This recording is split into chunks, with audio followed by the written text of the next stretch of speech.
लाडकी बहीण योजनेचे आमचे पैसे नोव्हेंबर महिन्यापासून किंवा डिसेंबर महिन्यापासून बंद झाले आहेत. मग आम्हाला योजनेमध्ये आता कायमचे अपात्र केले आहे का? आम्हाला लाडकी बहीण योजनेचा लाभ यापुढे मिळणार का नाही, असा प्रश्न राज्यातील सर्व लाडक्या बहिणी विचारत आहेत. तर चला याबाबतची माहिती घेऊया. सर्वात महत्वाचा मुद्दा म्हणजे जर लाडकी बहीण योजनेअंतर्गत तुमचे पैसे मागील 2 महिन्यांपासून आले नाहीत, याचा अर्थ असा होतो एकतर तुमची ई-केवायसी त्या ठिकाणी राहून गेली किंवा तुमची ई-केवायसी चुकली. या दोन बाबींमुळे राज्यातील अनेक लाडक्या बहिणींचे पैसे आता बंद झालेले आहेत. आता यामध्ये अनेक वेगवेगळ्या देखील बाबी आहेत. आम्ही सांगून देखील अनेकांनी काय केलं, एका कुटुंबातील 2-2 महिलांनी त्या ठिकाणी ई-केवायसी केली. 2 विवाहित महिला मी म्हणतोय, आणि यामुळे दोघींचे देखील पैसे बंद झाल्याचे पाहायला मिळत आहे. त्यासोबतच अनेक लाडक्या बहिणींनी, ज्या विधवा असतील, घटस्फोटित असतील, त्या महिलांनी काय केलं की त्यांच्या नातेवाईकांचे आधार कार्ड वापरून त्या ठिकाणी ई-केवायसी करण्याचा प्रयत्न केला आणि त्या देखील महिलांचे पैसे यावेळी आलेले नाहीत. म्हणजे त्या देखील महिलांना त्या ठिकाणी योजनेतून अपात्र केलं आहे.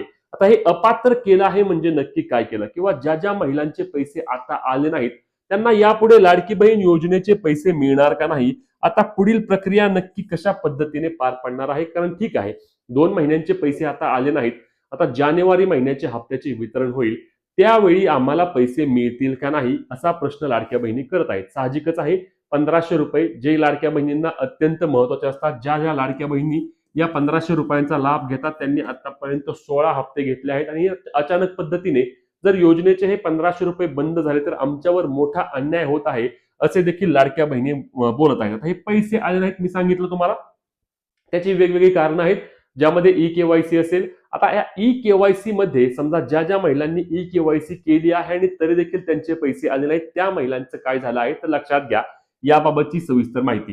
सर्वात पहिली गोष्ट म्हणजे हे अर्ज आहे ते अर्ज डायरेक्ट अपात्र केलेले नसतात, तर हे अर्ज पडताळणीमध्ये पडलेले असतात. म्हणजे ज्या ज्या लाडक्या बहिणींना आता 2 महिन्यांपासून पैसे आलेले नाहीत त्यांनी लगेच घाबरून जाऊ नका. तुम्ही सर्व अटी सर्व निकषांमध्ये पात्र असल्यास तुमच्या योजनेच्या हप्त्याचे वितरण पुन्हा देखील सुरू होणार याची दाट शक्यता आहे. कारण आपण पाहिलं होतं की सेम प्रक्रिया झाली होती जून महिन्यामध्ये. जून महिन्यामध्ये लाडकी बहीण योजनेअंतर्गत जवळपास 26 लाख लाडक्या बहिणींना त्या ठिकाणी योजनेचे पैसे आले नव्हते.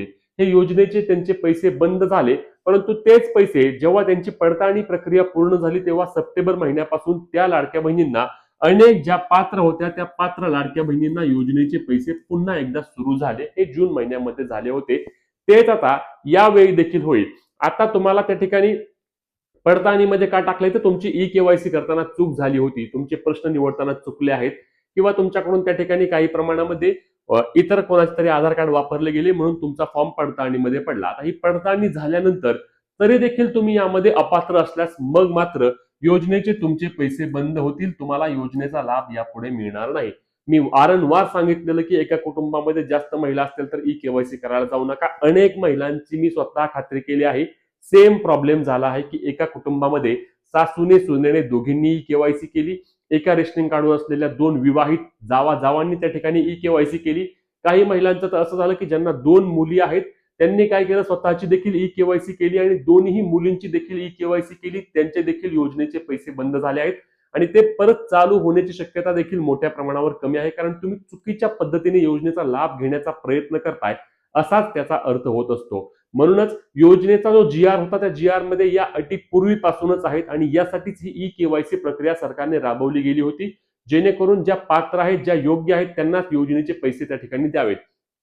आता जर लाडकी बहीण योजनेची ई-केवायसी बघा थेट अपात्र केली असल्यास मोठा फटका आहे अशा महिलांना, जे मी बोललो आताच की ज्या ज्या महिलांनी चुकीच्या पद्धतीने ई-केवायसी करण्याचा प्रयत्न केला आहे, आधार कार्ड चुकीचे वापरले आहेत, त्यांचे पैसे कदाचित या ठिकाणी कायमचे देखील बंद होऊ शकतात. कारण त्यांनी चूक केली आहे. लक्षात घ्या, तुमच्याकडून मुद्दाम होणं आणि तुम्ही जाणून बुजून करणं यामध्ये मोठ्या प्रमाणावर फरक असतो. या ठिकाणी अनेक लाडक्या बहिणींबाबत एक बाब समोर आता येत आहे पडताळणीमध्ये की एक आधार कार्ड वापरला आहे, म्हणजे एकानीच पतीचं देखील आधार कार्ड ती वापरला आहे आणि त्यांनीच आपला मुलगा, म्हणजेच की लक्षात घ्या एक रेशनिंग कार्ड आहे आणि एका रेशनिंग कार्ड मध्ये ई-केवायसी करताना एकच आधार कार्ड डबल वापरलं गेलं आहे. दोनदा कसं वापरलं गेलं तर सासूने आपल्या मुलाचं वापरलं आणि त्या बायकोने आपल्या नवऱ्याचं वापरलं. परंतु सासूने मुलाचं का वापरलं, सासूला नवरा नाही म्हणून तिने मुलाचं वापरलं. आणि हिला नवरा होता म्हणून हिने देखील त्या नवऱ्याचं वापरलं आणि एक आधार कार्ड 2 ठिकाणी वापरलं गेल्यामुळे दोघींचे देखील योजनेचे पैसे थांबले आहेत, बंद झाले असण्याची देखील दाट शक्यता आहे. यापुढे त्यांना पैसे मिळणार नाहीत. आता महिलांनी याबाबत लेखी निवेदने दिल्यास दखल घेतली जाण्याची शक्यता आहे.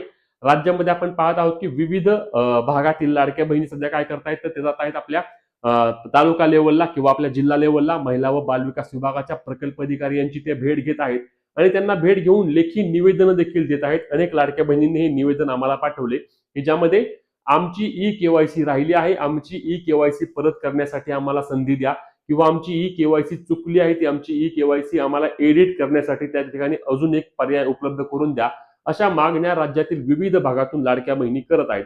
आता या मागण्यांची सरकारने जर दखल घेतली तर त्या ठिकाणी लाडक्या बहिणींना काही प्रमाणामध्ये दिलासा मिळू शकतो. परंतु दिलासा कोणत्या महिलांना मिळेल? ज्या सर्व अटी निकषांमध्ये पात्र आहेत त्या महिलांना दिलासा मिळण्याची शक्यता आहे.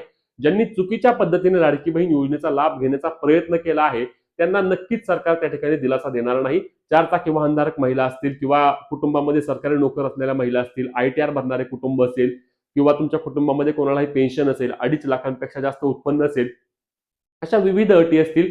सर्वात महत्वाचा मुद्दा म्हणजे मी सांगितलं ते एका कुटुंबामध्ये 2 किंवा त्यापेक्षा जास्त लाभार्थी लाडक्या बहिणी लाभ घेत असतील तर या लाडक्या बहिणींचे पैसे यापुढे मिळण्याची शक्यता मोठ्या प्रमाणावर कमी आहे. आता तुम्ही म्हणाल ई केवायसी परत करण्याची शक्यता किंवा परत होईल का? तर शक्यता नक्कीच आहे. आपण त्याबाबत नक्कीच मागणी धरत आहोत. वारंवार आपण मागण्या सरकारला करत आहोत. आजच्या व्हिडिओच्या माध्यमातून देखील मागणी करतोय सरकार लाडक्या बहिणींना एक संधी द्या. ई केवायसी करण्यासाठी त्यांना परत एकदा पर्याय उपलब्ध करून द्या. राज्यातील लाखो लाडक्या बहिणी त्या ठिकाणी योजनेच्या लाभापासून वंचित राहत आहेत आणि त्यांचा मोठा फटका सरकारला देखील येत्या काळामध्ये बसू शकतो. म्हणूनच लाडकी बहीण योजनेअंतर्गत तुमचे पैसे थांबले असल्यास तुम्ही लगेच घाबरून जाऊ नका. पुढची अपडेट सरकारच्या वतीने कोणती येईल त्याची वाट पहा आणि कोणतीही अपडेट आल्यानंतर अधिकृतपणे तुम्हाला आपल्या पेजवर आणि चॅनलवर माहिती मिळते. त्यामुळे आपल्या पेजला फॉलो, चॅनलला सबस्क्राईब करून जास्तीत जास्त लाडक्या बहिणींपर्यंत आपला व्हिडिओ पोहोचवायला विसरू नका. भेटूया पुढच्या व्हिडिओमध्ये. तोपर्यंत जय महाराष्ट्र.